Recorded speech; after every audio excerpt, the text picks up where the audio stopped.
انتظار پای ته ورسید. د کرکټ خان واده وکړ. سلام، وخت مو بخیر. پام وکړئ د نن ورځې تازه خبر ده. د کرکټ د نړۍ نوموتی او پیژندل شوی ستوری راشد خان بالاخره له مجردانو لاره جلا او واده وکړ.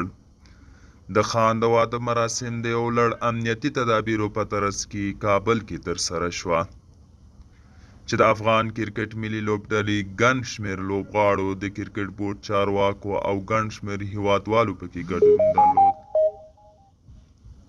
د بي ان مشرتابه پلاوي او کارکوونکي خان ته د ژوند د نوي پړاو پیل له کبله مبارکي وایي او هغه ته د خوښیو هیله کوي.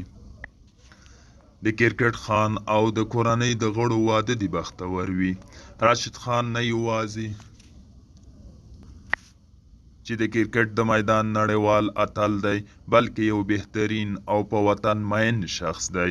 هغه او د کورنۍ غړو ته یې د واده مراسمو ترسره کولو له امله مبارکي وایم او ژوند یې له خوښیو ډک غواړم. دوستانو، دا و د نن ورځې چمتو کلی خبر. تر بیا هم په الله سپارم.